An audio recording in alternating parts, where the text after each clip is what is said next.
नमस्कार। इस वक्त के बुलेटिन के साथ मैं हूं अनुपम। प्रदेश की हर छोटी बड़ी खबरों को लेकर के बीजेपी के प्रदेश प्रभारी दुष्यंत कुमार द्वारा अभद्र टिप्पणी मामले में कांग्रेस और आम आदमी पार्टी से जुड़े कार्यकर्ता शहर कोतवाली पहुंचे। कार्यकर्ताओं ने दुष्यंत कुमार पर आरोप लगाते हुए कहा है कि दुष्यंत कुमार द्वारा उनके वरिष्ठ नेता राहुल गांधी और अरविंद केजरीवाल के खिलाफ एक प्रोग्राम के दौरान अभद्र टिप्पणी की गई, जो कि गलत है।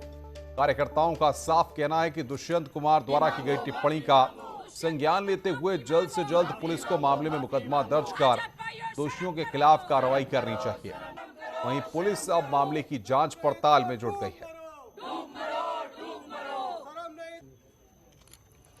हमारी मांग है कि दोषियों के ऊपर सख्त से सख्त कड़ी कार्रवाई हो, क्योंकि सभ्य समाज में और राजनीतिक शुचिता का तकाजा यही है कि इस तरह की बातें कतई नाकाबिले बर्दाश्त होनी चाहिए। और इसका संज्ञान लेने के लिए हमने यहाँ थाना प्रभारी महोदय से कहा है कि और उनको हमने एफआईआर दर्ज करने के लिए भी रिक्वेस्ट करी है और दोषियों पर कार्रवाई करने की मांग करी है। आम आदमी पार्टी के बढ़ते कदमों से बीजेपी इतनी बौखला गई है उत्तराखंड में कि उनको ये समझ नहीं आ रहा कि उनके मुंह से कौन से अनाप शनाप शब्द निकल रहे हैं। अभी इंस्पेक्टर कोतवाली सिटी ने मुझे अवगत कराया कि वहाँ कुछ लोग आके एक कंप्लेन दे रहे हैं, जिसमें एक पर्टिकुलर पार्टी के किसी नेता की टिप्पणी पे उनका कंप्लेन है।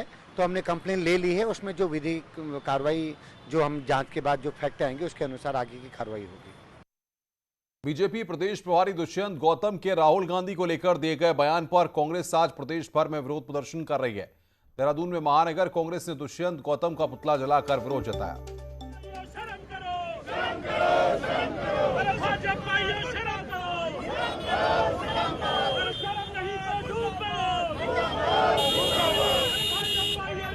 कि उत्तराखंड राज्य के भाजपा के प्रभारी दुष्यंत कुमार जी ने उन्होंने जो बयान दिया है वो अपने आप में बड़ा शोभनीय बयान है। लगता है कि दुष्यंत कुमार जी अपना मानसिक संतुलन खो चुके हैं। अब भारतीय जनता पार्टी का चाल चरित्र तो पहले ही ऐसा है, अब उनके प्रभारी भी इसी तरह की भाषा का प्रयोग कर रहे हैं। इससे स्पष्ट हो चुका है कि देश के अंदर जो बैठा हुआ मौजूदा नेतृत्व है वो देश के अंदर और प्रदेशों के अंदर इस तरह की भावनाओं को जन्म देके जो है वो समाज के हितों को कमजोर करना चाहता है।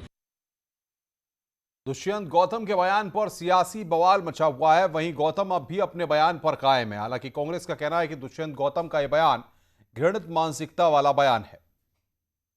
वही अफगानिस्तान है जिसको पाकिस्तान सपोर्ट करता है, जिसको पाकिस्तान पूरी मदद करता है, और वही पाकिस्तान है जिसके हमारे दिल्ली में बैठे हुए केजरीवाल जी हैं, राहुल गांधी जी हैं, जो टेलीविजन में वाइज दिखाई देते हैं, जहाँ उत्तराखंड के अंदर बड़ा सैनिक सैनिक सैनिक चल रहा है। वो मैं जानना चाहता हूँ उन लोगों से कि बताएं, राहुल गांधी ने भी कहा था, केजरीवाल ने भी कहा था कि जो हमारी एयर स्ट्राइक हुई थी उस एयर स्ट्राइक में उन्होंने प्रूफ मांगे थे इन सैनिकों से। आज तक सैनिकों से किसी ने प्रूफ नहीं मांगे। बीजेपी महिला मोर्चा की राष्ट्रीय कार्य समिति में भाग लेने आए दुष्यंत कुमार गौतम ने रविवार को एक के बाद एक कांग्रेस से लेकर राहुल गांधी पर तीखे प्रहार किए। उन्होंने राहुल गांधी को लेकर विवादित बयान दे दिया। वहीं जवाहरलाल नेहरू से लेकर इंदिरा गांधी, राजीव गांधी, प्रियंका गांधी का जिक्र करते हुए कांग्रेस को हिंदू विरोधी भी करार दिया। वहीं कांग्रेस ने इस बयान को घृणित मानसिकता वाला बताया है और एफआईआर दर्ज करने की मांग को लेकर शिकायत दर्ज कराई है। देखिए, इनकी पार्टी की सोच ही बहुत घटिया है। ये घटिया सोच के लोग हैं, ये घृणित सोच के लोग हैं, विघटनकारी सोच के लोग हैं और भारत के, हमारे देश के, इस राष्ट्र के तमाम समाजों को विघटन कर अपनी सत्ता की रोटी सेकना चाहते हैं। इनका मकसद सिर्फ अपनी सत्ता की रोटी सेकना है और इस सत्ता की, अपनी सत्ता की रोटी सेकने के लिए वो भारत के समाज को तहस नहस करना चाहते हैं। और ये उनका जो ये वक्तव्य है ये भी उसी से मिला जुला वक्तव्य है। दूसरी तरफ दुष्यंत कुमार गौतम अभी भी अपने बयान पर कायम है। उन्होंने कहा कि मैं ही नहीं, पंजाब के सीएम रहे कैप्टन अमरिंदर ने भी यही बात कही है। गौतम ने कहा कि इनका ये प्यार पाकिस्तान के टेलीविजन पर दिखता है। ये तो कैप्टन अमरिंदर ने भी कहा है और मणिशंकर अय्यर ने भी पाकिस्तान में बैठ के षड्यंत्र रचने का काम करते हैं हिंदुस्तान के अगेंस्ट। तो पाकिस्तानी कहना कोई अपराध नहीं है। उनका प्यार पाकिस्तान के टेलीविजनों पर उनके ही फोटो ज्यादा आते हैं और वो प्यार भी करते हैं उनको। बहरहाल बीजेपी के प्रभारी दुष्यंत कुमार गौतम इस बयान से एक तीर से दो निशाने साध गए। चुनाव से ठीक पहले इस बयान के जरिए धार्मिक ध्रुवीकरण को टारगेट किया गया है, तो दूसरी तरफ सर्जिकल स्ट्राइक, पाकिस्तान हिंदुस्तान के मुद्दे को भी वो चुनावी मुद्दा बना गए। न्यूज़ 18 के लिए देहरादून से सुनील नवप्रभात की रिपोर्ट। उत्तराखंड एडवेंचर फेस्ट का सीएम पुष्कर सिंह धामी ने उद्घाटन किया। इस दौरान पर्यटन मंत्री और पर्यटन सचिव भी मौजूद रहे। सीएम ने कहा कि टूरिज्म को लेकर सरकार गंभीर है और लगातार इस क्षेत्र में काम किया जा रहा है। सीएम ने कार्यक्रम के दौरान कहा कि जल्द लोग देहरादून शहर से एयरपोर्ट 15 मिनट में पहुंच जाएंगे। सीएम ने बताया कि डोईवाला से ऋषिकेश तक एलिवेटेड रूट तैयार किया जा रहा है। हमारी सरकार के जितने भी प्रस्ताव हैं, जितने भी हमने आगे के लिए जो योजनाएं बनाई हैं, उन सब में पर्यटन हमारा जो है बहुत ही महत्वपूर्ण है और हमारे प्रदेश की मूल अवधारणा में पर्यटन है। हमारा पर्यटन विश्व स्तर का हो, उसके लिए हमारी सरकार काम कर रही है और सभी विभागों को हमने इस प्रकार के निर्देश दिए हैं कि अगले आने वाले 10 वर्षों में हम टूरिज्म के क्षेत्र में कितना काम कर सकते हैं, कहाँ कहाँ हम बढ़ा सकते हैं, किस प्रकार की कनेक्टिविटी, चाहे हवाई कनेक्टिविटी हो, रोडों की कनेक्टिविटी हो, हर प्रकार की कनेक्टिविटी को बढ़ाने के लिए हर संभव हमारी सरकार काम कर रही है और आने वाले समय में हमारा विश्व स्तर का नंबर 1 का पर्यटन यहाँ उत्तराखंड में होगा। आज विश्व पर्यटन दिवस है। उत्तराखंड का कॉर्बेट वाइल्ड लाइफ टूरिज्म के लिए जाना जाता है, जहां हर साल वन्य जीवों की दीदार के लिए लाखों पर्यटक पहुंचते हैं।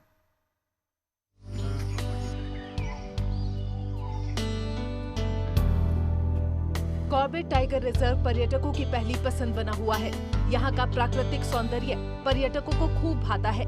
ऐसे में घने जंगलों में गजराज की चिंगाड़ और वनराज की दहाड़ सैलानियों में रोमांच पैदा कर देती है और इनके दीदार से सैलानी भाव विभोर हो उठते हैं। जो जिम कॉर्बेट है वो टाइगर्स के लिए काफ़ी माना जाता है, तो लोग काफ़ी हद तक यहाँ पे आके टाइगर्स की खोज के लिए आते हैं, सफारीज़ के लिए। बट उसके अलावा भी जो ये पूरा लैंडस्केप और ये पूरा जो एरिया और रीजन है, ये काफ़ी रिच है बायोडाइवर्सिटी में। यहाँ पे बर्ड्स, मैमल्स, रेप्टाइल्स, बटरफ्लाइज सब कुछ है। कॉर्बेट में आने वाले पर्यटक यहाँ की वाइल्ड लाइफ में टाइगर को देखना पसंद करते हैं। कॉर्बेट में बढ़ते बाघ के कुनबे के चलते टाइगर साइटिंग बढ़ी है, लेकिन पर्यटन कारोबारी रेस्क्यू सेंटर को टाइगर सफारी में कन्वर्ट करने की मांग कर रहे हैं, जिससे कॉर्बेट आने वाला हर सैलानी बाघ का दीदार कर सके। जो लोग दूर से आते हैं, एक बार टाइगर देखने आते हैं, जो वाइल्ड लाइफ इंथुजियास्ट्स हैं, उनके लिए तो सफारी है ही, लेकिन साथ साथ अगर हमें एक ऐसा सेगमेंट भी मिल जाए कि जहां लोग टाइगर के लिए आ रहे हैं और वो टाइगर देख पाएं, तो मुझे लगता है वो बहुत अच्छा रहेगा। बढ़ते पर्यटन को देखकर सरकार भी यहाँ नए पर्यटन जोन खोल रही है, जिससे कि आने वाले समय में यहाँ आ रहे पर्यटकों को मायूसी का सामना न करना पड़े। न्यूज़ 18 के लिए रामनगर से गोविंद पाटनी की रिपोर्ट। कृषि कानूनों के विरोध में भारतीय किसान यूनियन ने भारत बंद का आह्वान किया है, जिसका उत्तराखंड में मिला जुला असर देखने को मिल रहा है। भारत बंद का राजधानी देहरादून में भी बहुत ज्यादा असर नजर नहीं आया। इस दौरान भारतीय किसान यूनियन के कार्यकर्ताओं ने कृषि कानून के विरोध में केंद्र सरकार के खिलाफ प्रदर्शन किया। उत्तराखंड इकाई के कई कार्यकर्ता घंटाघर और गांधी पार्क पर पहुंचे, जहां उन्होंने केंद्र सरकार के खिलाफ विरोध प्रदर्शन किया। हालांकि भारत बंद का देहरादून में बहुत ज्यादा असर नहीं दिखाई दिया, सभी बाजार खुले नजर आए।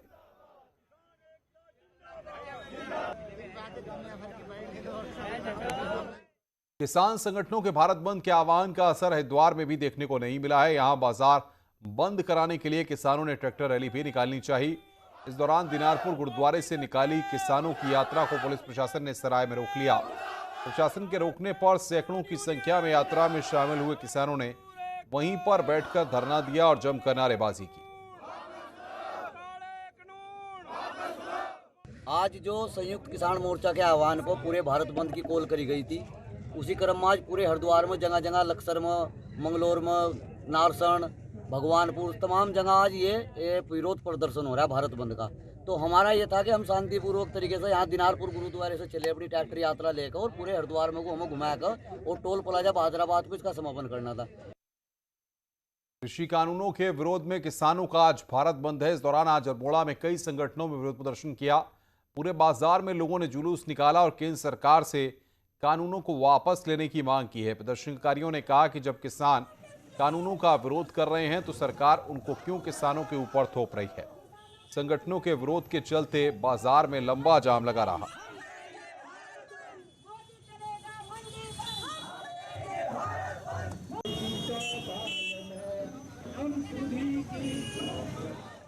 गोल्डन कार्ड की खामियों को लेकर विरोध अब बढ़ता ही जा रहा है। प्रदेश भर में आज गोल्डन कार्ड के शासनादेश की कॉपी को पेंशनर्स कर्मचारियों ने जलाया। सचिवालय संघ की तरफ से सबसे पहले सुबह 10 बजे सचिवालय कैंपस में प्रदर्शन किया गया।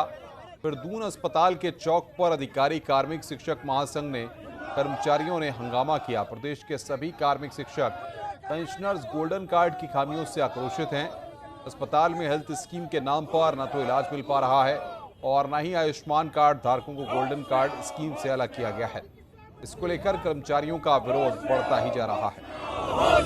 उत्तराखंड सरकार होश में आओ, होश में आओ, होश में आओ, होश में तुमको आना होगा। उत्तराखंड में कर्मचारी पेंशनर्स के हेल्थ स्कीम के लिए बनाया गया गोल्डन कार्ड उनके लिए गले की फांस बन गया है। न तो उसका फायदा कर्मचारियों को मिल पा रहा है, न ही अस्पतालों के साथ 10 महीने बाद भी MOU हो पाया है। सरकार ने आयुष्मान योजना के लाभार्थियों और कर्मचारी पेंशनर्स के लिए गोल्डन कार्ड बनाए, लेकिन इस हेल्थ स्कीम का फायदा उन्हें नहीं मिल पा रहा है और 3 लाख पेंशनर्स और उनसे जुड़े परिवारों को आज भी इस योजना का लाभ नहीं मिल पा रहा। कर्मचारी संगठनों का कहना है कि सरकार इस स्कीम में सुधार करे, जिससे लोगों को फायदा मिल सके। गोल्डन कार्ड को लेकर कर्मचारियों का कहना है कि अस्पतालों के साथ MOU नहीं होने के चलते लोगों को परेशानी हो रही है। और स्वास्थ्य मंत्री के स्तर पर कई बारों की मीटिंग के बाद भी अब तक जो कर्मचारी शिक्षक और हमारे पेंशनर्स हैं, उनके आश्रित हैं परिवार के, उनके जो अपेक्षित डिमांड्स थी या उनकी जो क्वेरीज थी उसका समाधान अब तक नहीं हो पाया। और गोल्डन कार्ड एक हमारे लिए एक मजाक बना कर रख दिया गया है। ये 24 तारीख की कैबिनेट में ऐसा होगा, लेकिन ऐसा नहीं हुआ। ये सरकारी कर्मचारियों के साथ धोखा है। हम इसका पूर्णतः विरोध करते हैं और इसको जब तक दुरुस्त नहीं करते हैं तब तक हम इसके विरुद्ध खड़े रहेंगे। जय भारत। वहीं अब स्वास्थ्य मंत्री भी इसे गंभीर मामला बता रहे हैं। उन्होंने कहा है कि इसे लेकर अगली कैबिनेट में सुधार की कोशिश की जाएगी। कर्मचारी संगठनों के 5 अलग अलग संगठनों से बातचीत की है और उनकी जो व्यवहारिक दिक्कतें थी उसको मैं अगली कैबिनेट में ले जा रहा हूँ। कर्मचारियों का कहना है कि वो अपने पैसे भी दे रहे हैं और इसका फायदा उन्हें और उनके परिवार को नहीं मिल पा रहा। ऐसे में इसे जल्द सुधारा जाए, जिससे कर्मचारियों और पेंशनर्स को इसका फायदा मिल सके। न्यूज़ 18 के लिए कोटद्वार से अनुपम भारद्वाज के साथ देहरादून से भारती सकलानी की रिपोर्ट। श्रीनगर गढ़वाल का नगर पालिका से नगर निगम बनाने के कैबिनेट निर्णय को नगर पालिका अध्यक्ष पूनम तिवारी ने राजनीतिक द्वेष भावना से लिया गया फैसला बताया है। उन्होंने श्रीनगर विधायक और कैबिनेट मंत्री धन सिंह रावत को इसके लिए जिम्मेदार बताया। पालिका अध्यक्ष का कहना है कि उन्हें 2 साल बाद ही बिना कार्यकाल पूरा किए हटाना एक महिला, जनता और उनके साथ अन्याय है। वहीं धन सिंह रावत का कहना है कि जनता की मांग थी, जिसे पूरा किया गया है।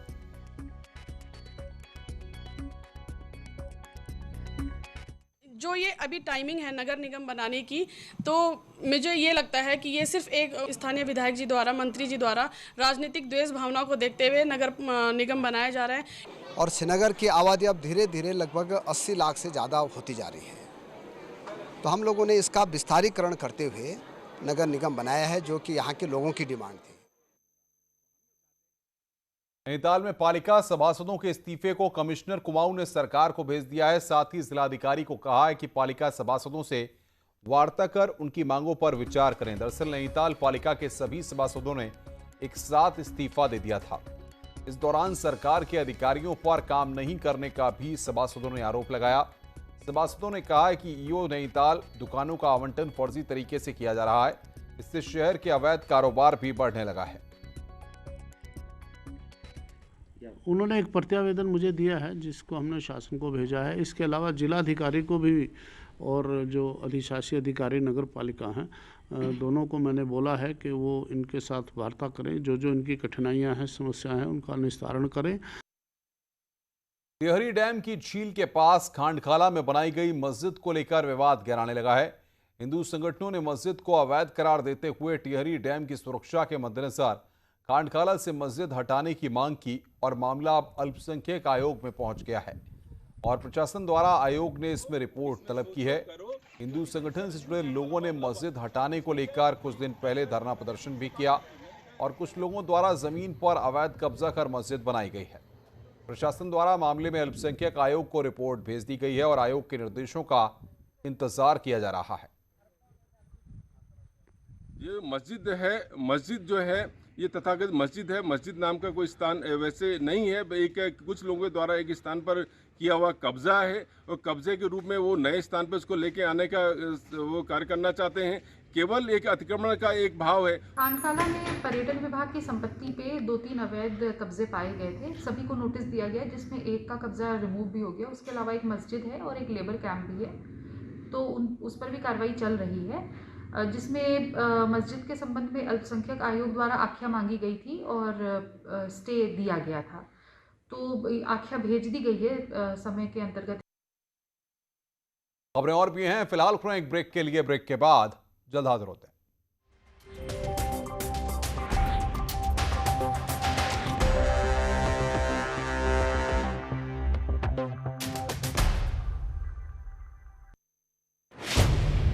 उत्तर प्रदेश 2022 का चुनावी रण, सियासी महारथी बना रहे हैं समीकरण। आप लोग हर चुनाव को धर्म के एंगल पर लेके जाना चाहते हैं। सरकार और विपक्ष ने साधे तीर। हमारी विचारधारा ने देश को ऐसा जोड़ा है कि लोग उस दिशा में चल रहे हैं। चर्चा और मंथन का सबसे बड़ा मंच, काशी हो राजा बनारस हो। एजेंडा बनारस, सिर्फ न्यूज़ 18 उत्तर प्रदेश उत्तराखंड पर।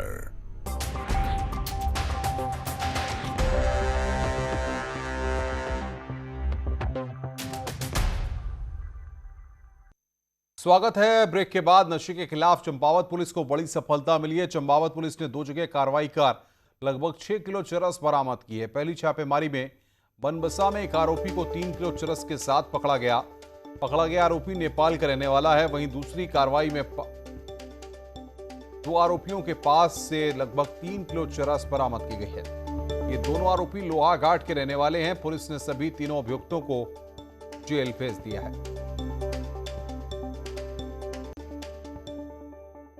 एक बनबसा में सबसे पहले एसएसबी और जो हमारी बैराज पुलिस चौकी है बनबसा थाने के द्वारा, इनके द्वारा ज्वाइंट रूप से एक व्यक्ति को गिरफ्तार किया है, जिसमें लगभग 3 किलो 300 ग्राम के आसपास चरस मिली है। तो दूसरी कार्रवाई पाटी थाना क्षेत्र में हुई है, जिसमें पाटी के पास में ही जब लोहाघाट से आते हुए एक गाड़ी को उन्होंने चेक किया तो 2 व्यक्ति उनको गिरफ्तार किए, जिनके पास लगभग 2.5 किलो से कुछ अधिक मात्रा में, यानी कुल मिला के लगभग 6 किलो के आसपास, थोड़ा सा कम ये चरस की बरामद हुई, जिसमें 3 मुलजिम हमने गिरफ्तार किए हैं। उनको अब जेल भेजा जा रहा है। खबरों का सिलसिला लगातार जारी है। फिलहाल इस बुलेटिन में इतना ही। नमस्कार।